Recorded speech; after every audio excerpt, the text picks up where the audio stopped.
इस दुनिया में, खासकर इस देश में 95% लोग उस चीज के बारे में सोचते हैं जो उनके हाथ में है ही नहीं। क्या? फल।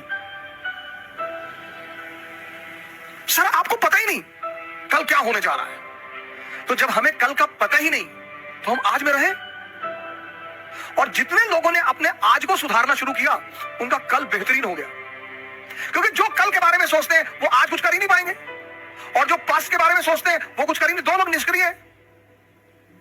जो कल के बारे में सोचते हैं वो तो थोड़ा बहुत कुछ करेंगे भी, लेकिन जो पास्ट के बारे में सोचते हैं, हमारे पिताजी गवर्नर थे, रहे होंगे, बहुत लोगों के पिताजी गवर्नर थे। सर मुसीबत आती है परिवर्तन करने के लिए। यह मुसीबत का बहुत बड़ा पहलू है सर।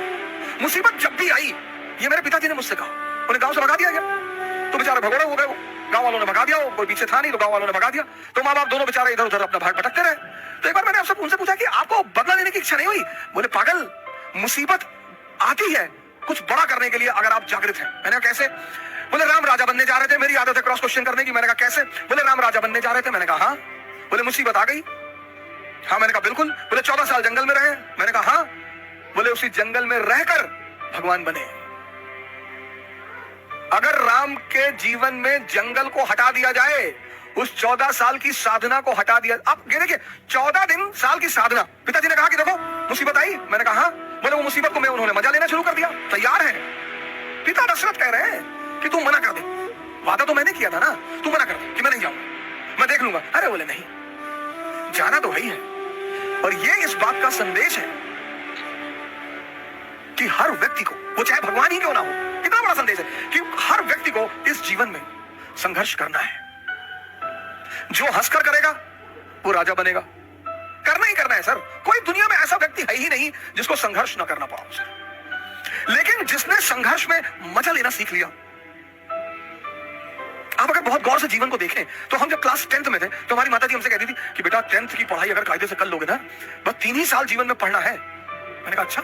हाँ। बोली बस 3 साल, 10th 11th 12th, और 3 साल अगर पढ़ लिए फिर जीवन में पढ़ना ही नहीं। हमें लगता आपको भी कहा गया होगा बस 3 साल। अब आपने पढ़ लिया, 97.8% आपके मार्क्स आ गए। अब पता चला कि भैया अगर IIT निकल जाए, मेडिकल निकल जाए, KGMC मिल जाए, अरे फिर तो जीवन, आपने फिर से दम लगा दिया, IIT भी निकल गया। अब जब आप IIT से निकल आए तो फिर एक और बवाल हो गया। आपके मोहल्ले का एक लड़का IAS हो गया, पूरा खानदान में दहेज को, पूरा खानदान को दहेज में BMW मिल गई, 10 करोड़ कैश मिल गया। अब आपके पिताजी फिर आपकी तरफ पलटे कि तुम तो वैसे भी इस परिवार के चंगेज खान हो, तुम्हें किस बात का डर? तुमने कहा हाँ चंगेज खान तो मैं हूं। हाँ बोले जब ये मामूली सा ये सिंह साहब का लड़का अगर IAS बन सका, तुम्हारे लिए क्या है? मैंने कहा बिल्कुल हमारे लिए क्या है। और तुमने झोरा डंडा उठाया और बाबूजी का पैर छुआ कि बाबूजी चल रहे हैं, अब दिल्ली फतेह करके जाएंगे। चलो फिर IAS बन गए, फिर बन गए। आप देखो जिंदगी में कहीं भी संघर्ष खत्म नहीं हो रहा है, रूप बदलते जा रहे हैं, रूप। कहीं भी संघर्ष फिर ये हुआ कि भाई IAS बन गए, अब चलो शादी हो गई, मजा आएगा। फिर एक धोखा आ गया, मजा आएगा, भाई शादी हो गई। फिर 6-7 महीने अपना आनंदित हुए, घूमे टहले और बड़ी बधाइयां आई और ये आया और वो आया, फिर बच्चे हो गए, फिर एक नया संघर्ष शुरू हो गया, फिर अब बच्चों की जिंदगी बना। मतलब जीवन में कहीं भी संघर्ष खत्म नहीं होता। तो जब संघर्ष खत्म नहीं होता तो क्यों ना मजा लेके संघर्ष किया जाए। और जितने लोगों ने मजा लेके संघर्ष किया उन्होंने इस दुनिया पर राज किया, राम को भगवान बना दिया। मुसीबत, अगर आप जागृत हैं, एक आदमी था चाइना में, उसके पास एक बड़ा जबरदस्त घोड़ा था। कैसे? जो व्यक्ति जागृत होता है उसका मुसीबत कुछ नहीं कर पाती। बहुत बड़ा नियम है जागृति सर, होश में रहना बहुत बड़ा नियम है। तो चीन में एक आदमी था किसी गांव में, उसके पास एक बड़ा नायाब घोड़ा था, बहुत नायाब, मतलब हवा से ज्यादा स्पीड थी घोड़े की। तो उस देश के राजा ने उस आदमी को बुलाया, कहा तुम अपना घोड़ा मुझे दे दो, तुमको मैं मुंह मांगी कीमत दूंगा।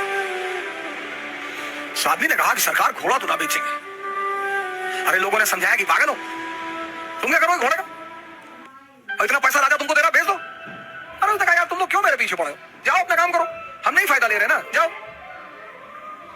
एक दिन क्या हुआ, घोड़ा भाग गया। अब जब घोड़ा भाग गया तो गांव के लोग आए, हंसने लगे, कहीं देखा हम तुमसे पहले ही कहते थे, तुम समझे नहीं रहते हमारी बात को। अरे उसने कहा बड़ा भाई घटना सिर्फ इतनी है कि घोड़ा भाग गया है, बस, इसमें ज्यादा चिंता करने की बात नहीं है। वो चला गया तो चला गया, मैं क्या करूं? जी पागल, तुम्हें नुकसान हो गया? बोला कोई नुकसान नहीं। 10-15 दिन बीता, एक दिन घोड़ा वापस आ गया और अपने साथ 20 घोड़े और लाया अपनी तरह के। गांव वाले फिर आए, कहीं बेटा तुम बहुत चालाक आदमी हो, तुमको पता था कि कुछ कांड करने गया है, बड़ा बढ़िया यार, तुम तो बड़े फायदे में हो यार, पहले तो अकेले था, अब तो 20 ले आया। उन्होंने कहा यार तुम लोग राय देने क्यों चले आते हो यार बार बार? अरे घोड़ा चला गया था, आ गया अपने साथ 20 घोड़ा और ले आया, घटना बस इतनी है, इसमें बहुत ज्यादा खुशी होने की कोई बात नहीं। पड़ोसी राज्य ने उस रात पर हमला कर दिया। अब वो जो 9 घोड़े आए थे उसमें से एक घोड़े को इस किसान का बेटा ट्रेन कर रहा था, घोड़े से गिरा, उसका दोनों पैर टूट गया। गांव वाले फिर आए, बड़ा बुरा हुआ यार, बताओ तुम्हारे लड़के का दोनों पैर ही टूट गया। बोले यार तुम लोग शांत नहीं रह सकते हो, अपना निर्णय अपने पास नहीं रख सकते हो। ठीक है यार, पैर टूट गया, देखेंगे, भगवान कुछ करना चाहता होगा, अच्छी बात है, जाने दो। उसी वक्त पड़ोसी राज्य ने इस राज्य पर हमला कर दिया। गांव के जितने भी जवान लड़के थे सब सेना में बुला लिए गए, सिर्फ किसान का बेटा बचा क्योंकि उसके पैर टूटे हुए थे। हम किसी भी घटना पर तुरंत निर्णय ले लेते हैं। आपको भगवान के निर्णय के बारे में क्या पता सर? सर हर मुसीबत कुछ जीवन में परिवर्तन करने के लिए आती है सर, अगर आप जागृत हैं तो। क्योंकि पिताजी कहते थे कि बेटा हम तो मध्यम वर्ग के लोग हैं, हमारे पास खोने को कुछ नहीं है। ये हमारे पिताजी हमसे हमेशा कहते थे कि हम तो बेटा मध्यम वर्ग के लोग, हम कौन सा मुगल खानदान के लोग हैं। तो तुम ये कभी मत सोचना कि तुम हारोगे तो बेइज्जती हो जाएगी। तुम अकबर के बेटे थोड़े हो, तुम तो एक डाखाना के बाबू के बेटे हो, तो तुम्हारे हारने से तुम्हारी बेइज्जती तो कभी होगी ही नहीं। कुछ लोग जरूर करेंगे कि फलाने का लड़का लड़ाई किया, आपको क्या डरने की जरूरत है सर? आप क्यों सोचते हैं मेरी बेइज्जती होने दो सर, कि लोग मेरे ऊपर हंसेंगे। लोग सिर्फ मुर्दे पर नहीं हंसते, जो जिंदा है उस पर तो लोग हंसेंगे ही सर। अगर लोग आपके ऊपर हंस रहे हैं इसका मतलब आप जिंदा हैं। अगर लोग आपको पीठ पीछे गाली दे रहे हैं इसका मतलब आपने चमकना शुरू कर दिया है। अगर लोग आपकी आलोचना कर रहे हैं तो आप कहीं बहुत आगे बढ़ रहे हैं सर। ये सब दिशा सूचक यंत्र हैं। गाली, आलोचना पर हमारे मिडिल क्लास के पेरेंट्स हमने बहुत डराते हैं, बहुत पेरेंट्स को, बेटा बेइज्जती मत कराना। मैं तुगलक वंश के हो, बेइज्जती मत कराना, तुम मौर्य वंश के हो। अंबेडकर की बेइज्जती हुई, उन्होंने मजा लिया, भगवान बन गए। गांधी की बेइज्जती हुई, उन्होंने मजा लिया, भगवान बन गए। चाणक्य की बेइज्जती हुई, मजा लिया, भगवान बन गए। बेइज्जती तो बहुत जरूरी चीज है सर जीवन में। वो ऑक्सीजन पैदा करती है, ऑक्सीजन, जज्बा, टेम्परामेंट। बेइज्जती बहुत जरूरी है सर, डरने की कोई बात नहीं है। जय हिंद।